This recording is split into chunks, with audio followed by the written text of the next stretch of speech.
On this week's episode of Blown Pixel, we talk AOL, Google Fi, and drones. This is Blown Pixel, episode 10.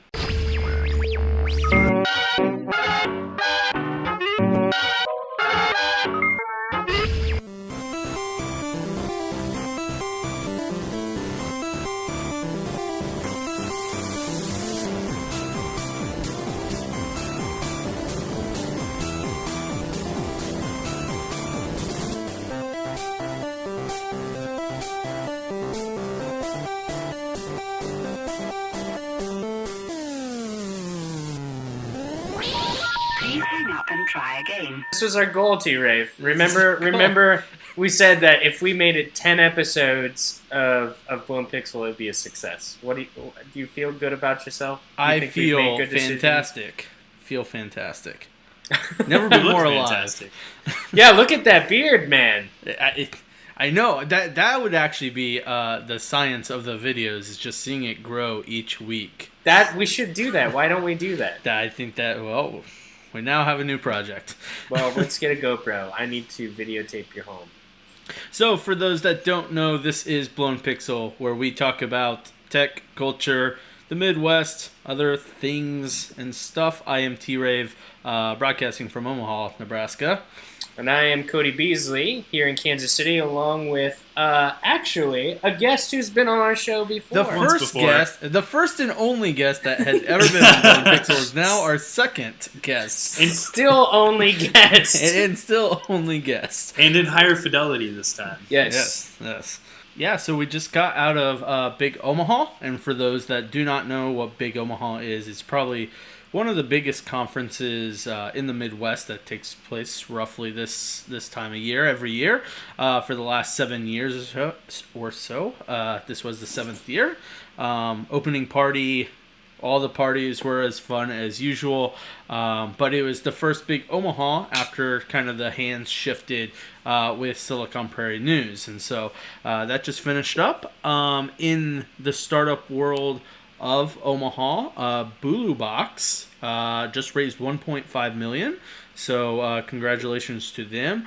I just read a quick snippet. I believe they allow you to sample vitamins. Yep, I think that's right. And some but kind of we could be completely wrong too. None of us have researched this. Yeah, no. But they raised 1.5 in Omaha. Congratulations, guys. So that's nothing to shake a stick at. That's pretty cool. Kansas City, what's happening down in that area? Okay, so Chad and I are actually part of the same company. So we have a fantasy football startup called Edge Up Sports. And we just came back from New York. I did. Chad was cheering us on from KC. And we got back from the World of Watson conference. So that's very cool. So we get to play around Watson. And we went to the conference to check all that stuff out, and we made a presentation on a panel there, and it was fun stuff. Watson's being used for all cancer research and all this stuff. And we actually spoke about Watson in probably episode 2 or 3. We did. I had a secret in on that conversation that I couldn't quite talk about at that time, but yes, it's been fun stuff. Suffice it to say, we got to play around with it for a little while. Yeah. So anyway, yep, we just got back from that, so that's pretty fun. Both you and I have been traveling a lot, haven't we, T-Ray? Yeah, for the most part. I jump on a plane around noon tomorrow to head to Portland, Maine, and I have a good feeling I'm going to fall in love with the town, the city. Not Portland, Oregon. Not Portland, Oregon. I've yet to go to that Portland, which is funny that I'd go to the main one first, but that's a play on words, I think. There's a lot in there. There's a lot double entendre there. Well, okay, so stuff that's happening in Kansas City. I know today, I think it was Live KC, was that? They had something at Barney Ellis. Yeah. So I know that they're trying to bring some, some recreational sports, some adult leagues, that sort of stuff, to kind of the urban core to get more people involved and excited about living downtown and having some fun activities to do. And Barney Alice is a great location that just has been underutilized for a long time. So I think they're putting up some food trucks. We've had some food truck rallies in the Crossroads, and now they're bringing into Barney Ellis. And I think there's actually some cool plans to build out that entire plaza into some really cool stuff. Open some. Yeah, so that should be really fun. The real estate, again, is continuing to boom. Some cool stuff is getting built out. One Light, they poured the last Yeah, the last week. floor of One Light just got poured. It's one of our big luxury apartments that's coming in. Towards the end of the year, Blown Pixel will be recorded from there. That's where my new apartment is. Fun, swanky stuff. And then I wanted to move into some of our news too. What is on the docket here? Startland. So that's a new, news organization, kind of taking the reins, certainly in Kansas City, the Midwest entirely, right? Is that correct? I think from the snippet they give, it's mostly Kansas City centric. The new acquisition, or the recent acquisition of Silicon Prairie News kind of left, Kansas City a little underserved. And so there's lots of startup activity, a lot of cool stuff happening. And so Startland has started to take advantage of, or to become our kind of representative in that space. So that's some very cool stuff. Maker Faire is coming up for Kansas City. Yeah. And that's in June-ish, like late June. Is that right? I believe middle June. And then 18th Street Fashion Show is coming up in 3 weeks. Yeah. So that's going on as well. He's Omaha, and yet this is all Kansas City Yeah, stuff right? he's telling I have us no about. idea what's happening in Omaha. Not at all. Just disconnected as much as can be. Jesus. This is our jobs on this show. And for all you watching and listening, we now have these shows in podcast form. Yes. You can listen to it on Stitcher. So I did want to mention that we're on Stitcher now. We're on SoundCloud.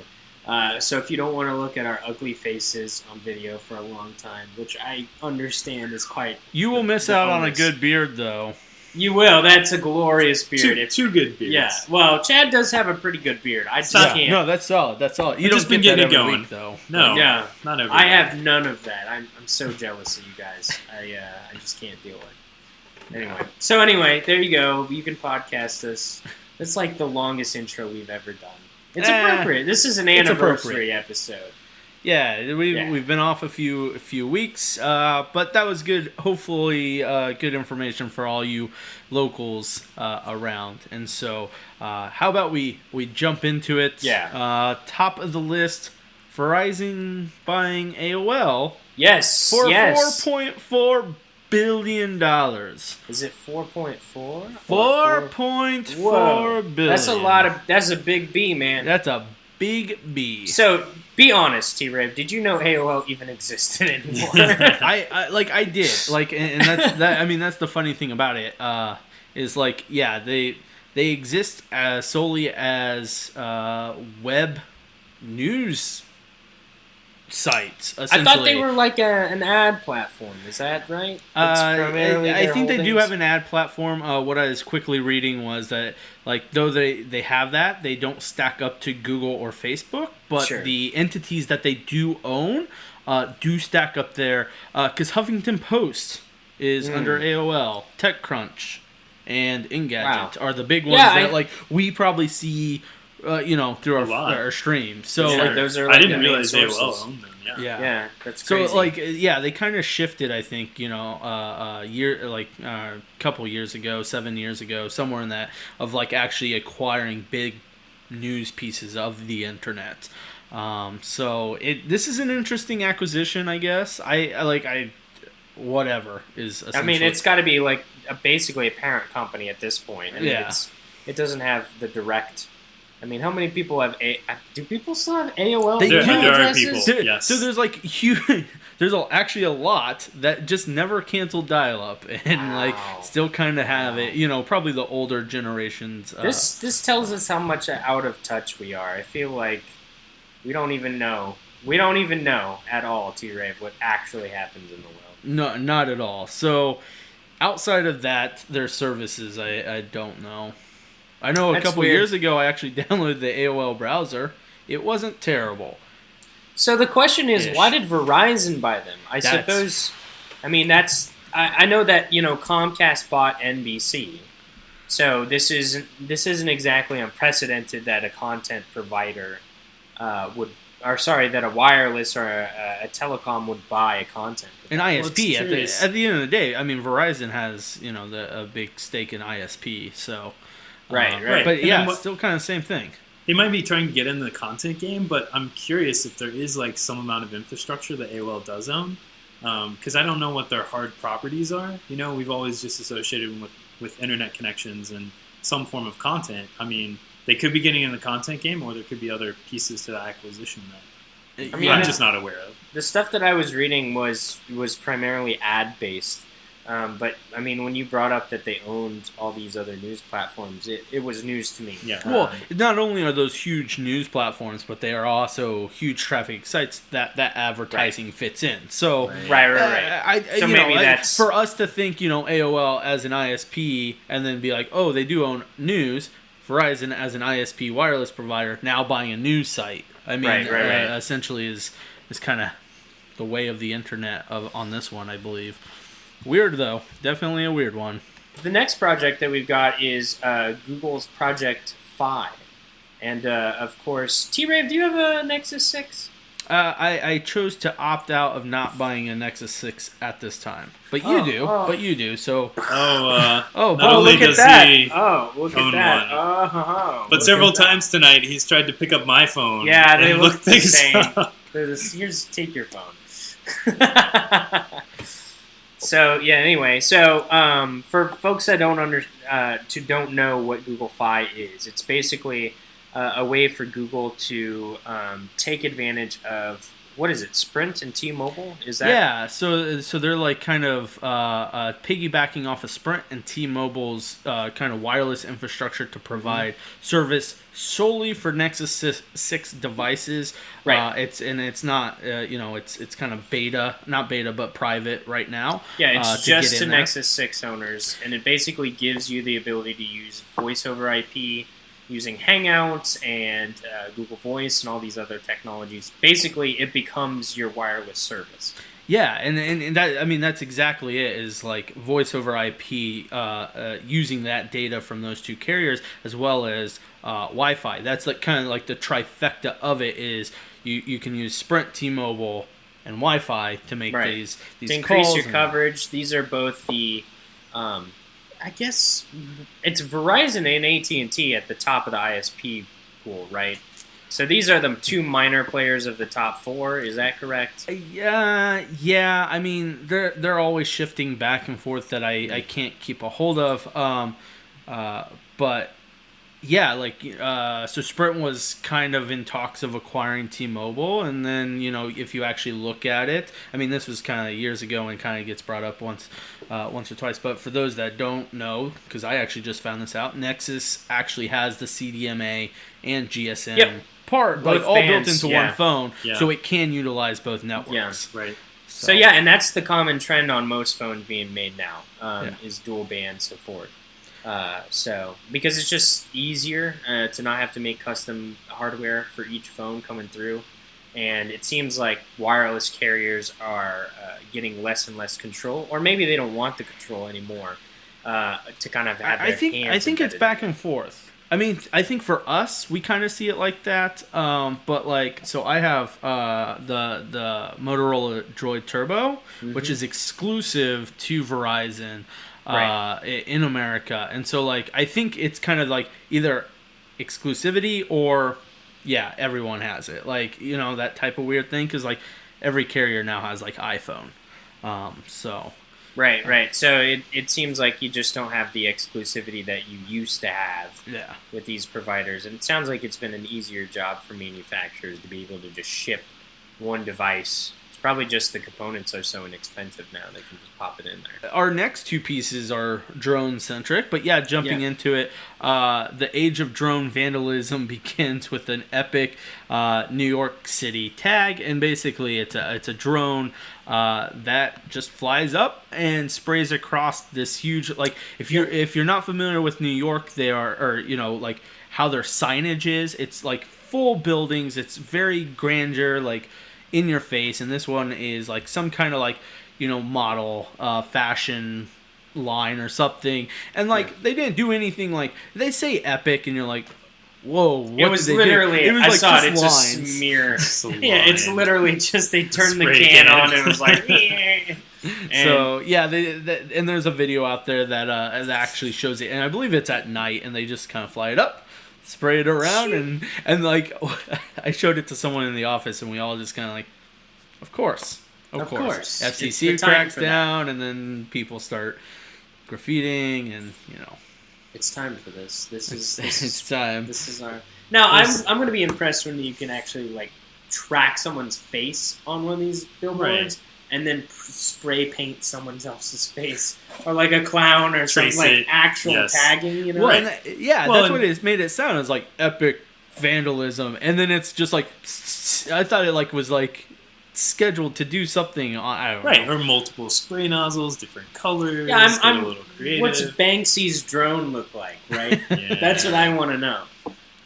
So it's probably steampunk of some sort. Yes. I mean, it's interesting. Like, I can see the potential there, but I also hate the fact that I just see so much regulation raining down on us as people start doing stuff. Yeah, I mean, there's already been enough issues with people flying over like no-fly zones and airports and stuff. Now you have people vandalizing property. It's like you're gonna have to have licenses and all kinds of rigmarole to get. I hope not. I really don't know where the regulation is going to go. I do believe that the likes of Amazon and some pretty good lobbying groups are going to protect at least a subset of that. Right. But who knows? I mean, there was a dude that flew a drone over the White House, right? Yeah. I think it was like a UAV though. So like. I think of, I mean, some people see them as the same thing. Right. But like when I think of UAV, it's like a missile. Unfortunately, to the public, a UAV and a drone are pretty much synonymous with one another. Right. Which means that everyone's going to be that's what they drones. So that there's not a ton of exposure to the common populace of what the difference between a DJI Phantom is and what we're using as drone strikes in the Middle East kind of situation. So, I would say education, as always, is probably a pretty healthy component in these discussions. But anyway, but there's more drone news that we have. There's more drone news that kind of like piggybacks off that of where the regulations come in, and that's Lily. Yes. Which is like, I don't like what. How do they even classify? It's amazing. So, Lily is basically a super user-friendly drone, but the cool thing about the Lily is that it's an auto follow. And I have been seeing this technology pop up very commonly. It's just at the verge of being something that they're putting in kind of commercial products, which Kickstarter has actually got a pretty good beat on. Once you see some of these big things, that's kind of what pushes it into the market. But you realize this has existed for years, right? Right. Did you ever play the original Zelda? What do you think Navi was? You're not wrong. You're not. No, Navi wasn't like filming you. Well, was she? You know it. I don't know. Yeah, but so the Lily is cool because you literally throw a Lily up in the air. You've got a beacon, right? You have a little GPS round beacon, kind of a controller. Yeah. And so it just follows you around. This is kind of like a skateboarder's dream. Doing skiing, like wakeboarding. Well, they had it out on the water. It's waterproof as well. So like if you throw it in and it can take on. They do it with like kayaking. So it's going down like a river and stuff. This is going to be the next GoPro-esque thing, I think. I wonder if we could keep up with a skydiver. I believe it's 24 miles an hour. Okay. But I actually watched I stumbled upon another video of someone doing an article of like, let's actually see it in action, and it's like not as far as the video on the site, like kind of Right. see it, which makes sense. But like, because they're shooting for this time next year that it'll be Right. ready. It's However, a very early project. very early project. But like the price intrigues me so much. So $500 pre-order right now until like June 20th. After that, it'll incrementally work itself up to the retail price of $1,000. Like, Yeah. So I mean, That's still let's take a moment here and do some due diligence. This is a Kickstarter project, and it is a hardware project. So when we can't even get like an up 3 by Jawbone within, and that's like an established company. They were 6 months late on their stuff. So I was talking to Willis about this. Yeah. One of our friends over at Proof. I guess Not Proof anymore. It's Copilot. yeah. Dev Copilot, and at the Think Big Accelerator, and he did bring up a good point. It's like, why can't we just get these hardware projects? It seems like it's very easy. Sorry, it's becoming easier to get a public campaign around a hardware project, Right. but hardware is one of the hardest. It's still more things. difficult than people think. Yeah. It's Just because you get a bunch of insane. money in the door, Oh, like right. say $9 million, Yes. you still run into manufacturing deadlines. So issues, Pebble is yeah. probably the only company that's been really Yep. good about, certainly from the Kickstarter camp. Yeah. That's been as popular to have a But big I lead think in I think hardware they department. set their expectations quite well. I think when They the did. original Kickstarter came out, they're like, "This is a year out or whatever. You're not getting it for a year or whatever." Well, now and that's their kind of the latest lead on campaign, Lily, they too. like nailed down all those. They buttoned up their stuff, and they're like, "Hey, once the campaign ends, you're gonna get it like within a couple months." But for the that's, color one. that's because they've been around the block once or Right. twice. Yeah, they had like advisors from Tesla. They were Right. already in the manufacturing vein, so they had all that planned out. I don't remember specifically. They may have even had the funds, tooling, and all that other stuff done before they went on their campaign and used it for exposure. Experience counts a lot in this department. And I'm not saying that you wouldn't necessarily get a drone, and depending on how accurate that footage was or realistic, or Yeah. they may be pretty close to it and have a good idea of what they're doing, but you always have to keep that level of skepticism. Yeah. I mean, Kickstarter is kind of, in some ways, it's a weird paradigm because you're basically a founder in a company that you don't get equity in, and you're at the whim of a first run product. In a lot of ways, it doesn't make any sense. Yeah. It's kind of a patronage. It's the modern or contemporary patronage system for products. I mean, you get cool stuff like board games, right. and when I actually, I'm getting my brand deck here. Me soon. too. Did Oh, you yeah, get yeah. the not safe for work one? I changed my order Of- to the not of safe for course. work. Yes. So, I think Kickstarter is brilliant for those types of things. I think but, for indie artists, Board creatives, games for or games and stuff like that, games or anything, absolutely. But we digress. So, Lily is a cool little drone. Follows you around. It's kind of an action camera. What's the battery life on something like this? Do you know? I don't know. I think it was 20 minutes. So that's actually pretty common in the drone territory. It seemed pretty accurate, especially for its size. So so it'd be 20 minutes. They did say that they are it's non-swappable batteries to help protect, to keep it waterproof, essentially.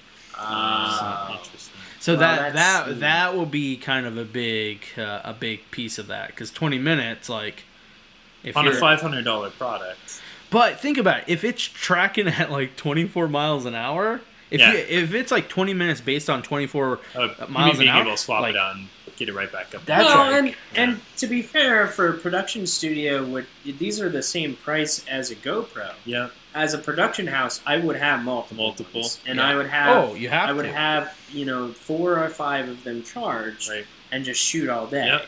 Mm-hmm. So I could see that working out. Yeah, definitely. So. Okay, so it's that time again, folks. That wonderful time that we have. What's up with me, Elon Musk? Do we trust him? I think we trust do. him. Do you trust him? I trust him. Would you trust him with your life? I trust him with everything. He's our Iron In Man. Musk, He can have my we money. trust. He takes In my Musk. money. In Musk we trust. All right, so what's the latest in the Musk camp? It's been probably 2 weeks now, and since we had our last Storm Pixel episode, and of course Musk is always busy, and we've got the Power Wall. So this is one of the things we've talked about quite frequently is Musk's play for the home and turning Tesla into a battery company. So, T-Ray, do you want to talk a little bit about the Powerwall? Yeah, so 2.5 weeks ago, Elon took the stage introducing the Powerwall, which is a sleek, beautiful battery system for your home to help store the solar energy that he's kind of in play with Solar City, one of his companies that Google, as we mentioned a few episodes back, invested like $100 million or something. His cousin runs that one too. It's a family business. It's a family thing, and so he took the stage, kind of introduced this thing, and I love the response from everyone. People that don't know Elon, don't know how to, like, they're like, oh, he's South African. He's very he speaks very differently than like CEO types that are like pitching a product, and he's just very humble, and he just presents it out at like, here it is. And so he got up there and said, hey, I have this really cool thing for your home called the Powerwall, and it's only $3,000, and it will power your home, essentially. And then he went on to say, we have in the works bigger ones to run enterprise type situations. And like I said, I love the conversation around, because everyone was just like, wow, he just like, without even wanting to drop the mic, he dropped the mic. He was just like, he's just so baller. He's like, this isn't even the coolest thing I'm doing. So guess what? So I will say that for folks who aren't yet familiar with the Powerwall, this is for homes who have solar power in their homes. This is just the storage capacitor, and you can chain them up. They're very sleek. They look like really cool shields. He means it to be like almost like a piece of art in your home. It does look. It's very well designed. It's gorgeous. And so when you already have solar powers attached to your house, these are high capacity, high efficiency batteries, best in the business, and that's what you actually do. And for people that don't understand like solar, or like looked into it at all, hardly, essentially you put solar panels on your roof and then grab like car batteries essentially and hook it up, and so it's like deep cycle batteries. Just in fact, I have a and so that's kind of this play. I have a solar panel right here. And so the only difference of it is, of course I do. And the only thing that it really has is there's just a charge controller, and then this guy, just literally, I would go to Walmart, pick up a deep cycle battery, maybe a marine battery or something, and it just stores the charge. So, I mean, the panel just absorbs it. So that's the only thing that this is doing.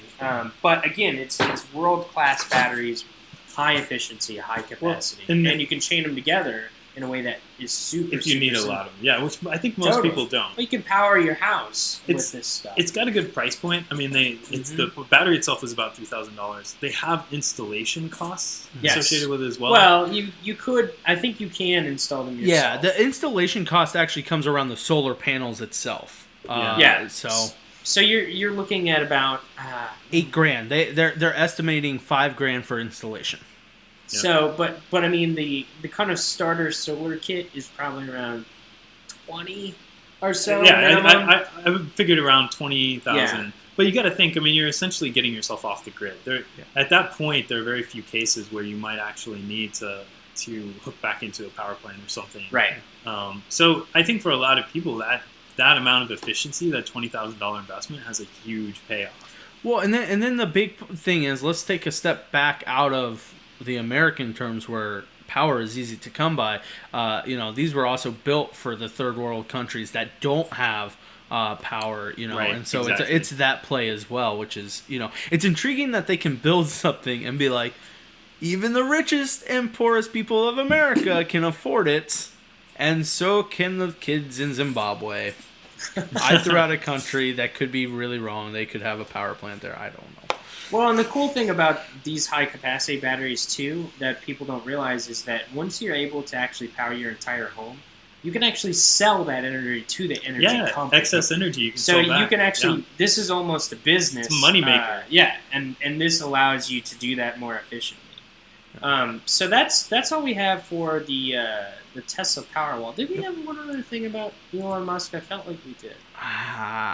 Yes. I do remember what it was. we've talked about this before, but it's official that the $35,000 model is coming out, and it sounds like that announcement will happen in 2016 and for ship the in 2017 Right.